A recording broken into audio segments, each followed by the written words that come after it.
así como los hondureños fueron a ganar a Costa Rica, cuidado, porque los ticos vendrán con esa mentalidad y más siendo equipos de la talla de la Liga Deportiva Alajuelense y por supuesto del Club Sport Cartaginés. Y sumado a eso, vendrá ese duelo entre la selección de Honduras y Costa Rica. O sea, para que se vaya sintiendo aún más ese ambiente previo a ese duelo eliminatorio. Y qué mejor que para hablar de lo que ha pasado por Copa Centroamericana y lo que puede pasar en la vuelta y lo que podría pasar en el duelo entre Honduras y Costa Rica, que hablar con un periodista costarricense con más de 40 años de trayectoria, siguiendo cada día todo lo que pasa con el fútbol en su país, con su selección y con sus equipos.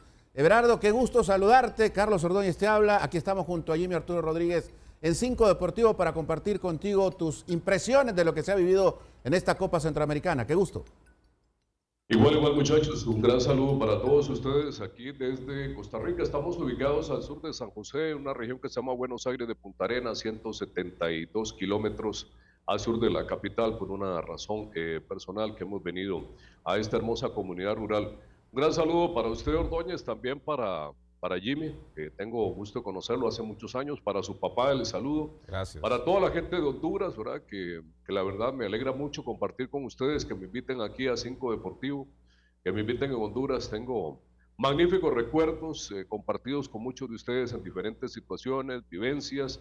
Y bueno, aquí estamos por el fútbol, para que ruede la pelota, muchachos, y un gusto de recibir sus consultas, como un placer. Gracias, Everardo. Para los hondureños, es bueno mencionar que al que están apreciando en estos momentos, como decía Carlos, más de 40 años, la verdad un periodista que me gusta seguir, que me gusta escuchar y que me gusta justamente tener la posibilidad de tener estos encuentros. Una garganta llena de fútbol es la forma como usted identifica a Everardo. Imagínate, una garganta llena de fútbol, parece el mejor. Total, yo soy el campeón del pueblo, pero Everardo es una garganta llena de fútbol. Everardo, ¿cómo tomaron ustedes estos resultados de la Liga, del Club Sport Cartaginés enfrentando a Motagua de Olimpia? Tal vez nos das una perspectiva de cómo lo has visto y por supuesto lo que mencionaba Carlos, ¿no? Pensando ya en la vuelta que será justamente esta semana. Te lo puedo decir de dos maneras, se los puedo decir de dos maneras, Ordóñez y Jimmy. Una por el lado propiamente personal como periodista, cada quien tiene su manera de ver las cosas. Y otro en términos generales, te podría decir que en términos generales para el gran público, quizás para algún sector de periodismo, como un golpe, ¿verdad? Como un golpe porque es una semana de decisiones en Copa Centroamericana. Costa Rica venía con un papel importante, metiendo 4 equipos en clasificación de Copa Centroamericana, logrando los últimos 2 títulos con Alajuelense en condición de invicto. Y entramos en este torneo donde hemos perdido partidos en Nicaragua con nuestros clubes, en Panamá. La liga perdió un invicto de local en el Morera Soto contra el buen equipo Plaza Amador. Y a eso sumémosle que llegó Motagua en un partido que a mí me daba la impresión era muy parejo en condiciones, en la magnífica cancha del Morera Soto, de las mejores de Centroamérica. Y luego lo del Cartaginés, que fue un gran partido del Olimpia, un partido del Olimpia que, como le oí decir a algunos aficionados después en entrevistas, la impresión que causó Olimpia fue muy alta. Cartaginés, que ha tenido muchas bajas, ha hecho un esfuerzo en este torneo. Un equipo muy querido, ¿verdad? Hay que recordarle a los amigos hondureños que Cartaginés iba mucho en los 70 y los 80 a las fiestas agostinas en agosto, valga la redundancia, en San Pedro Sula. Fue campeón de CONCACAF en una final contra el Atlante de Hugo Sánchez y Ricardo Lavolpe dirigiendo. Hoy Cartaginés hace un esfuerzo, fue campeón nacional después de 80 años, ese gran equipo, y se jugó en una muy buena cancha, la del estadio Fello Mesa. Pero uno debe ser concluyente, muchachos. Olimpia creó diferencia de principio a fin en tenencia de pelota, en velocidad, en verticalidad, en ritmo de juego. Y Cartaginés tenía baja, que uno no puede decir mayor cosa, es decir, si los hubiese tenido sus jugadores en forma, que hubiese pasado. Lo cierto es que a la hora del testimonio del juego, Olimpia fue mejor. Y como le dije, Motagua en un partido que era pareja, cuando se fue Matarrita expulsado a los 15 minutos del lateral izquierdo, Motagua aprovechó muy bien con el hombre de menos que tenía el equipo alajuelense y le ganó. Y luego está la parte mía. Yo siento que nosotros hemos venido bajando hace rato, ¿verdad? Que el fútbol de Costa Rica ha costado tener conciencia de la forma en que tenemos que trabajar a todos los niveles, desde cómo se organiza el fútbol nuestro, la importancia realmente de formar buenos jugadores, que Costa Rica los ha tenido en la historia, Pero hoy precisamente nos cuesta más y eso se ve en clubes y también claramente en selección. Uno no puede llamarse engaño. Vean, por ejemplo, cómo antes de estas incursiones de Cartaginés y Alajuelense, Herediano fue apiado del torneo de CONCACAF con derrotas incluso en Nicaragua y Panamá, o lo que sucedió también con el Saprissa. Un Saprissa que fue tetracampeón nacional hace algún tiempo, pero que tiene 15 años de no tener ninguna trascendencia en fases de CONCACAF, después de haber sido 3 veces campeón de CONCACAF y ser el mejor equipo del siglo XX. Es decir, muchachos, los datos y la realidad no mienten. Ahora, Everardo, enfocándonos en lo que está por venir, usted ya nos compartía, nos ponía en relieve de lo que se ha vivido hasta este momento. Y este momento marca la ventaja para Olimpia, después del 2-1 sobre el Sporting Cartaginés, marca la ventaja de Motagua sobre la Liga Deportiva Alajuelense 1-0. Pensando en la vuelta, ¿de qué se debe ocupar Olimpia y Motagua a la hora de enfrentar estos rivales? ¿Dónde están los detalles que pueden marcar las diferencias en favor o en contra de los equipos de Costa Rica en los partidos de vuelta, Everardo? Bueno, vamos a empezar por el Cartaginés. Yo siento que la diferencia entre Olimpia y Cartaginés está marcada a favor de Olimpia. Cartaginés es un equipo que recibía pocos goles en el campeonato nacional, tiene algunas virtudes, especialmente en su juego en velocidad con Ureña, que es un jugador de trayectoria internacional, mundialista también algunos episodios, pero percibo que Cartaginés no tiene el volumen de juego ni la capacidad para sostener el juego allá en Honduras. Creo que uno, como pasa a veces muchachos en el fútbol, se puede equivocar. Era un partido y una serie donde había que ser más fuerte en casa y evitar que el rival te hiciera el daño que finalmente hizo Olimpia sobre Cartaginés. Ya está hecho, ¿verdad? Ya está hecho con la victoria, ya está hecho con el 2-1. Ese era aquí Ureña, un remate que estremecía al horizontal. Y creo que por volumen de juego de ambos, me parece que Cartaginés está en desventaja deportiva contra el Olimpia. Los partidos, amigos, lo decimos todos los comentaristas, ¿verdad? Se juegan y uno ha visto tantas cosas en el fútbol, pero si en el fútbol hay sentido común, si hay lógica y si hay elementos de raciocinio para colocar sobre la mesa, Olimpia es más equipo que Cartaginés hoy. Yo creo que con esa tendencia iremos al partido que se juegue en Tegucigalpa, es decir, con las cartas a favor del equipo Olimpia. Y en el lado de Motagua, Everardo, en ese duelo contra la Liga Deportiva Alajuelense, ¿dónde pones la mirada? Porque ya me decías acá, sentís que hay una diferencia bien marcada en favor del Olimpia. Y en el otro caso, pues, ¿cuál es tu percepción? Vamos al otro lado, el fuerte de esta Liga Deportiva Alajuelense de alguien que yo quiero mucho, ¿verdad? Porque compartimos desde jóvenes viajando en bus y todos, Oscar Ramírez, estuvimos en España cuando él tuvo una fallida prueba en Logroñés y lo conozco hace muchos años, trabajador, estudioso, honrado, con un estilo muy particular. Esta liga es fuerte defensivamente, pero le cuesta el volumen de juego ofensivo y sobre todo el gol. La liga estaba buscando ese gol, se trajo un mexicano, Ronaldo Cisneros, que no tiene créditos de goleador, y ahí donde está el problema. Si la liga puede ser un equipo, me parece que en tendencia futbolística puede emparejar con Motagua. ¿Hasta dónde puede llegar a gol y sostener un partido? Lo podría sostener si marca el gol, ¿verdad? Pero si le marca Motagua, yo siento que en cuanto a producción de juego ofensivo, juego de ataque y llegada a gol, a la liga le va a costar. Sí veo esta serie con un tinte de ser más pareja y como decimos a veces en el fútbol, Ordóñez y Jimmy, con un sentido más de paridad entre Motagua y Liga Deportiva Alajuelense, pero ya Motagua tiene ventaja. Y hay cosas curiosas también, ¿verdad?, que uno no puede ignorar. Yo le he visto buena pinta a ese técnico español Javier López desde que fue rival de los equipos nacionales con Antigua y ahora con Motagua. Hay particularidades del fútbol, hay entrenadores como que le agarran el pulso al fútbol de ciertos países. Yo recuerdo a Flavio Ortega, cuando el finado Flavio, por ejemplo, dirigía aquel España o a la selección de Honduras y después llegó a Cartaginés y Flavio hizo campeón de CONCACAF al Cartaginés, que yo aprecié mucho, por ejemplo, cuando Flavio llegó al fútbol nacional. Y no quiero dejar algo también aquí en la mente y que se me vaya. Yo le tuve un gran cariño a Chelat Tuclés, me llevaba súper bien con Chelat Tuclés. Por ejemplo, Chelat vino una vez a Costa Rica antes del 90, estuvo una semana en Costa Rica y muchas veces venía a mi programa Al Pie del Deporte, ahí compartíamos y después tuvimos muchas experiencias y muchas cosas y yo lo veía siempre como un amigo Y cómo me alegra que ustedes le hayan puesto el nombre de José de la Paz Herrera Chelat Tuclés al Estadio Nacional. Yo fui uno de los que viviré con ustedes en España 82.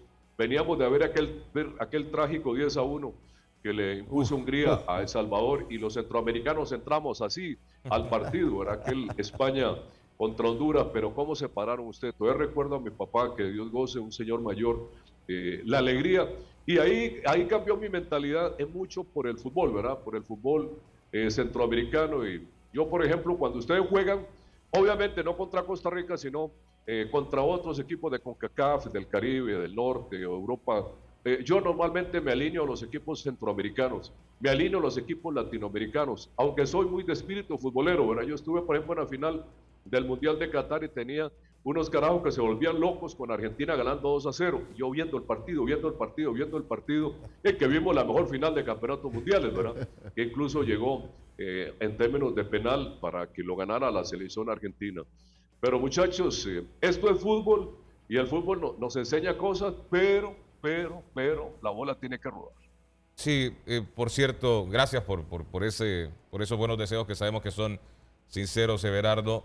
Te escucho, Everardo, y a veces uno piensa que solamente en Honduras se viven algunos problemas de momentos, de procesos, de proyectos, pero te escucho y mencionabas de que también hay situaciones que están afectando, que crees que está afectando al fútbol tico, no necesariamente solo por estos resultados, porque los últimos 2 años en Copa Centroamericana solo Motagua había pasado de fase de grupos, pero nunca pasó a semifinales. Este momento parece diferente, los ticos sí habían sido campeones con la liga. ¿Te parece que es cuestión nada más de un momento de torneo, o realmente es que hay preocupaciones de cómo está evolucionando el fútbol, tanto en Costa Rica, Honduras, que históricamente, o desde los 80 para acá, hemos sido históricamente las potencias del área, pero percibo que sí hay problemas, Everardo, en Costa Rica y en el momento actual de su fútbol en general? Desde luego que lo hay. Yo te voy a decir algo. Por ejemplo, nosotros después de 2014 ya uno vislumbraba que las cosas no venían bien. Por ejemplo, nos ha costado demasiado ir a campeonatos mundiales menores, nos ha costado mucho prevalecer en CONCACAF. A veces Herediano en los últimos 2 torneos pasó primera ronda, después ya nos quedamos. La aparición de jugadores de más calidad. Ordóñez y Jimmy, amigos, hay realidades del fútbol que usted no puede brincárselas. El fútbol es de los jugadores. Está el entrenador, está el guía. Pero, por ejemplo, uno que ha visto tanto fútbol, yo veo, por ejemplo, fútbol desde 1974 en el Mundial de Alemania, y yo la tengo clara. O sea, a veces puede pasar que no, pero si hay buenos jugadores, tus posibilidades de un buen equipo y mejores resultados están a la vista. Eso es un hecho. Hay momentos en que las cosas pueden variar, pero son de las menos. Por ejemplo, nosotros hacemos un Mundial 2014 fabuloso, increíble, o sea, fuera de serie. A mí, por ejemplo, a everardorrera.com o al pie del deporte, yo recibía muchos mensajes, siempre recibí mensajes de agentes, de jugadores. Los agentes venían en cantidades a Costa Rica a ver jugadores después de 2014. Pero Costa Rica, ¿qué era lo que tenía? Sus mejores jugadores de campeonato nacional eran veteranos. Entonces, así como venían, se iban, porque no venía la élite del fútbol, o sea, venían países de categoría B o categoría C a buscar jugadores. Costa Rica ha tenido grandes problemas para entender que hay que hacer mejores jugadores, que hay que formar mejores jugadores y hay que invertir en esos jugadores. Y se invierte mucho, yo no sé si a ustedes les pasará igual. Para mí se le paga mucho dinero a los jugadores de primera división y se traen jugadores a veces por aspecto de mercadeo, pero cuando usted habla con los dirigentes dicen que el fútbol es un mal negocio. Digo, claro que es un mal negocio porque se paga más, se gasta más de lo que se recibe y se gasta más en el jugador que está arriba. Y usted tiene que tener un colchón para becas, para conseguir jugadores. Si a usted le dicen, hay un Everardo Herrera en Puerto Viejo, en Limón, o Buenos Aires en Punta Arenas, que hay que traérselo, que hay que poner beca, que hay que traerse a la familia, tráigaselo, trabaje el muchacho. Y luego para mí también hay principios, aparte de lo deportivo, de cultura de jugador, Claro. de cultura general. A los jugadores los metimos en una burbuja. O sea, los jugadores hoy tienen las mejores condiciones, las mejores facilidades. Yo lo veo en Costa Rica, por ejemplo, la liga tiene un centro de entrenamiento espectacular, el CAR. Vi que Olimpia también inauguró hace poco esas condiciones. En algún momento, muchachos, cuando se hacía el gran proyecto Gol en Costa Rica, en mi pueblo, en San Rafael de la Alajuela, creíamos que Costa Rica se iba a despegar de la zona, pero no ha sido así. No ha sido así porque hay que buscar a los futbolistas. Y lo que tenemos que entender es que el principio de todo es lo deportivo, es decir, el jugador, levantar jugadores, como ustedes han tenido grandes jugadores, como Costa Rica lo ha logrado. Vean, por ejemplo, no me han preguntado, muchachos, ¿por qué Panamá sí? La revolución de Panamá son jugadores, más y más y más y mejores jugadores. Panamá gana el Mauricio Reveló, que es un torneo de promesas en una final contra México, por ejemplo, jugando fútbol. Usted ve a los jugadores que tiene Panamá. Entonces uno va a jugar Costa Rica-Panamá y usted dice, qué buenos los jugadores los de Panamá. Más allá de lo que está pasando en la eliminatoria, el juego contra Surinam o el juego contra Guatemala. Pero usted ve, por ejemplo, desde el portero hasta los hombres de punta, y nosotros que tenemos eliminatorias con ellos mundialistas desde el 78, Panamá alcanzó y superó a Honduras y Costa Rica en el nivel. Costa Rica y Honduras eran la hegemonía, porque Panamá venía un poco abajo, Guatemala, que ha mejorado con Tena, pero a nivel táctico, y El Salvador, que anda ahí, ¿verdad? Pero esa es la condición. Y Nicaragua, que ha tenido un surgimiento, Nicaragua histórico, que nunca lo tuvo. Igual, muchachos, desde la perspectiva de jugadores. Cuando usted ve Estelí, cuando ve Dirian Gen, a ustedes les ha pasado, han perdido partidos importantes contra clubes nicaragüenses. Entonces, la materia prima de todo esto son los jugadores. Y la pregunta es, ¿cómo hacemos mejores jugadores? ¿Cómo les damos más facilidades? Nosotros íbamos a campeonatos mundiales menores, íbamos a torneos internacionales, los jugadores se exportaban. Y cuando usted mira, por ejemplo, el fútbol de Costa Rica, yo te soy sincero, yo hay muchos partidos en el fútbol de Costa Rica que los veo solo por mi trabajo, como comentarista. O sea, yo no tengo ninguna alegría de ver esos partidos. Y a veces digo, son 2 horas que tengo que quedarme aquí, porque uno como comentarista tiene que tener la memoria visual activa. Pero qué diferente cuando yo prendo un partido. Por ejemplo, yo disfruté el Olimpia Cartaginés. No sé cuántos de ustedes lo disfrutaron. O sea, ese es un partido atípico de Centroamérica. Van y vienen, van y vienen, van y vienen. No vi que Olimpia de pronto iba ganando y reguló, se escondió, se acuerpó, se echó para atrás. O sea, tocaba, salía, ibanaba, llegaba, buscaba el gol. Y entonces la naturaleza del fútbol siempre está, muchachos, en la materia prima, que son jugadores. ¿Los tienes buenos o no los tienes buenos? Everardo, muchas gracias por tu gentileza para tomar nuestra comunicación. Esta plática tiene que seguir porque el 9 de octubre nos encontramos con ese partido entre selecciones mayores. Pero muy agradecidos porque hayas aceptado nuestra invitación y que compartas con nosotros tus valoraciones. Qué gusto. Muchachos, un gran placer, un gran saludo para todos en Honduras, que la pasen de lo mejor, reciban nuestro cariño, nuestro aprecio y jugaremos un partido de fútbol como tantas veces en nuestra historia y la vida seguirá. Con una gran elegancia. Qué bien, ¿eh? Qué bien esa frase. Está buena esa frase. Bueno, vamos a seguir nuestro recorrido informativo porque hubo más de la Liga Nacional.